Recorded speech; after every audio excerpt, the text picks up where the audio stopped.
Bonjour à tous, je continue à vous partager des extraits du livre du cardinal Ratzinger, Foi chrétienne hier et aujourd'hui. Il n'existe pas de théorie qui puisse réfuter péremptoirement de telles idées devant la simple raison, de même d'ailleurs que, à l'inverse, ces idées elles-mêmes ne proviennent pas uniquement de la raison, mais d'une amertume du cœur qui peut-être a été déçu dans son attente et qui maintenant ne ressent plus dans son amour meurtri et blessé que la ruine de son espérance. Quelle réponse donner alors?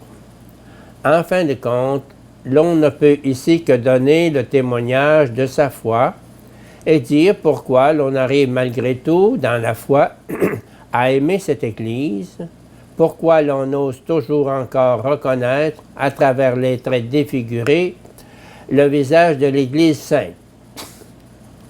Mais commençons tout de même par les éléments objectifs.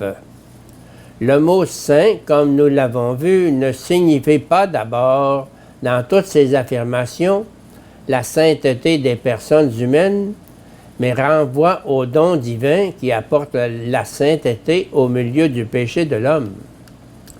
L'Église n'est pas appelée sainte dans le credo parce que tous ses membres seraient des hommes saints et sans péché. Ce rêve qui ressurgit à toutes les époques n'a pas de place dans l'univers réaliste de notre texte, même s'il exprime de façon émouvante une nostalgie de l'homme qui ne le quittera pas aussi longtemps qu'un ciel nouveau et une terre nouvelle ne lui accorde pas ce que ce siècle ne pourra jamais lui donner. Nous pouvons déjà dire ici que ceux qui critiquent le plus durement l'Église de notre temps vivent aussi inconsciemment de ce rêve, et comme celui-ci se trouve déçu, ils claquent la porte de la maison en les dénonçant comme menteuses. En la dénonçant comme menteuse. Mais revenons à notre sujet. La sainteté de l'Église consiste dans cette puissance de sanctification que Dieu y exerce malgré les péchés des hommes. Nous rencontrons ici la véritable caractéristique de la nouvelle alliance. Dans le Christ, Dieu s'est lié lui-même aux hommes, il s'est laissé lier par eux. La nouvelle alliance n'est plus fondée sur le respect réciproque des clauses fixées. Elle est donnée par Dieu comme une grâce qui demeure en dépit de l'infidélité de l'homme. Elle est l'expression de l'amour de Dieu qui ne se laisse pas vaincre par l'incapacité de l'homme, qui se montre malgré tout et toujours à nouveau favorable à l'homme, qui l'accueille inlassablement comme l'enfant prodigue, qui se tourne vers lui, le sanctifie et l'aime. Grâce au don du Seigneur qui s'est livré sans plus se reprendre, l'Église est pour toujours la communauté sanctifiée par lui, celle en qui la sainteté du Seigneur est rendue présente au milieu des hommes.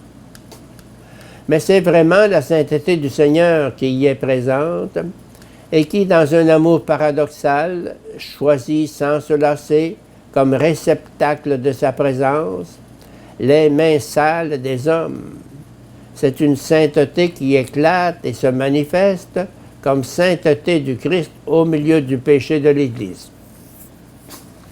Ainsi, le visage paradoxal de l'Église, où le divin se présente si souvent dans des mains indignes, où le divin n'est présent que sous la forme du malgré tout, ce visage devient pour les croyants un signe du malgré tout de l'amour de Dieu, qui est toujours le plus fort. L'extraordinaire interférence de fidélité de la part de Dieu et d'infidélité de la part de l'homme qui caractérise la structure de l'Église est comme la forme dramatique de la grâce, par laquelle la réalité de la grâce devient continuellement présente et visible dans l'histoire en tant que pardon accordé à des hommes en eux-mêmes indignes. En ce sens, l'on pourrait aller jusqu'à dire que c'est précisément dans sa structure paradoxale de sainteté et de péché que l'Église est la forme de la grâce dans ce monde.